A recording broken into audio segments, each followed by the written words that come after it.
मुंबई एअरपोर्टचे जे सीसीटीव्ही आहेत ते आम्हाला देण्यात यावे. त्यांनी आज आरोप असा केलाय की आम्हाला सीसीटीव्ही जे आहेत ते देण्यात येत नाहीत. काय गौडबंगल असावं, सीसीटीव्ही बाहेर काय येत नाही? या संदर्भामध्ये या घटनेचं गांभीर्य लक्षात घेता ही जी याचिकाकर्त्यांना मागणी केलेली आहे माहिती अधिकाराच्या माध्यमातून जे मला कळलं, त्यांना ते सीसीटीव्ही फुटेजेस देता येत नाहीत असं जेव्हा कळवलं जातं तेव्हा एकूणच संशयाचं धुकं आणखी घडत होतं. आपल्या सगळ्यांची हीच मागणी आहे की रोहित दादा सुद्धा सातत्यानं जे प्रश्न उपस्थित करतात, अनेकांच्या मनात हे जे प्रश्न आहेत, यामध्ये दूध का दूध पाणी का पाणी व्हायला हवं. आणि अशा पद्धतीनं कोणतीही गोष्ट जेव्हा समोर येते तेव्हा जसं तुम्ही म्हणालात की हे सीसीटीव्ही फुटेज त्यांना दिलं जाऊ शकत नाही असं जेव्हा म्हटलं जातं त्या संशयाचं धुकं आणखी घडत होतं. त्यामुळे तपास यंत्रणांनी सुद्धा या संदर्भामध्ये ही काळजी घ्यायला हवी की जे काही घडलंय ते स्वच्छपणे समोर यायला. हिंदी प्रश्न असा तुमच्यापैकी कोणाचं बोलणं झालंय का सुनेत्रा वहिनींची? कारण आज बातमी आली की जयंत पाटील अर्थमंत्री होतील, बाकीचे नंतर तेवढे एकटे जातील, बाकीचे काय कळत नाही नेमकं चाललंय का? प्रश्न संपवले रे, तोडू नको ताई. या संदर्भामध्ये मी तुमच्यापैकी अनेक वृत्तवाहिन्यांशी बोलत असताना या संदर्भातली स्पष्ट स्वच्छ जी काही भूमिका होती ही संपूर्ण दिलेली आहे. या संदर्भात पुढची काही चर्चा झाल्याचं माझ्या तरी माहितीच नाही. आणि जे ताईंनी विधान केलेलं आहे त्याच पद्धतीने ज्यांच्याशी चर्चा झाली, दुर्दैवानं आज दादा नाही तर त्याविषयी आणखी काय बोलतो. आज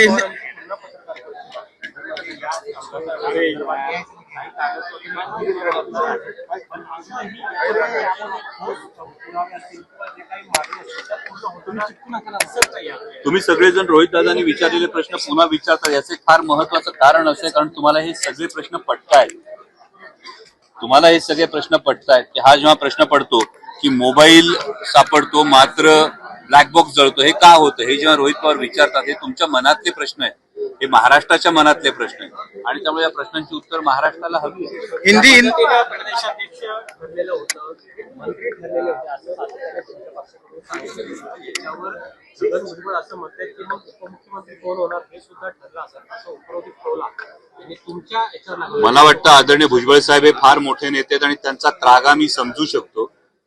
कारण जी काही आधी चर्चा झाली होती, आता विशेषतः जातनिहाय जनगणना होत असताना ओबीसीचा कॉलम जातनिहाय जनगणनेमध्ये नाही अशी परिस्थिती असताना माननीय भुजबळ साहेबांसारखा एक वरिष्ठ नेता हा संसदेत असणं ही फार महत्वाची गोष्ट होती. आणि जी काही प्राथमिक चर्चा ही दादांच्या आमच्याबरोबर झाली होती त्यामध्ये एकदा ओघाने दादांनी सांगितलं होतं की कदाचित भुजबळ साहेब हे राज्यसभेवर असतील अशी एक चर्चा ही आमची अंतर्गत झाली होती.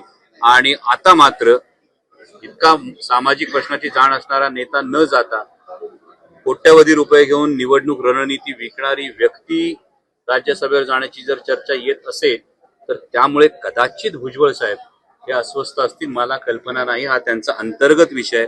आणि दुसरी महत्वाचा बाब ही आहे की त्यांना या चर्चेत घेतलं किंवा का घेतलं नाही हा त्यांचा अंतर्गत विषय आहे. त्यामुळे त्याविषयी मी उगाच भाष्य करणं योग्य. दिल्ली के हिंदी दादा दिल्ली के एआई समिट में बहुत बड़ा प्रदर्शन हुआ है कांग्रेस के युवा कार्यकर्ता.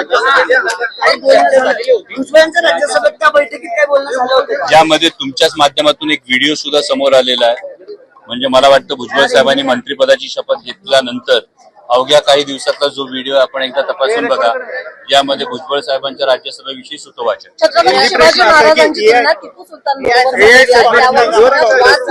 बहुत बड़ा प्रदर्शन किया है. छत्रपती शिवाजी महाराजांची कोणाशीही तुलना होऊ शकत नाही. केवळ मला असं वाटतं की हे स्वच्छ माझं मत आहे, भिंतीवर कोणाचे फोटो आहेत यापेक्षा त्या फोटो समोर बसून काय होतं हे बघणं जास्त महत्वाचं आहे. दुर्दैवानं रयतेच्या भाजी देठाला हात लागू देऊ नका अशी शिकवण असणाऱ्या महाराष्ट्रामध्ये जर खुलेआम लाच घेतली जात असेल, मंत्रालयात जर अशा गोष्टीचे ट्रॅप लागत असते तर मागचे फोटो यापेक्षा महत्वाचं पुढची गोष्ट काय आहे ती महत्वाची आहे. एखाद्या खात्याचे मंत्री दुर्दैवानं त्यांच्याबाबत दादांविषयी जी घटना घडली त्यानंतर अल्पसंख्याक दर्जा देण्याची फाईल जर मूव्ह होत असेल तर हे कसं धजावतं? फोटो कुठले लावले यापेक्षा फोटो समोर बसून तुम्ही करताय काय हे बघणं महत्वाचं आहे. कांग्रेस के युवा कार्यकर्ता ने बड़ा प्रदर्शन किया है, उनका शर्ट निकाल के सभी प्रदर्शन हुआ है वहाँ पर. क्या कहना चाहोगे एआई समिट के प्रदर्शन में कांग्रेस के युवक कार्यकर्ता ने बहुत नहीं, इस बड़ा बारे में मुझे जानकारी नहीं है, तो इसकी पूरी जानकारी लेके मैं इस पे टिप्पणी पवार करूंगा। साहेब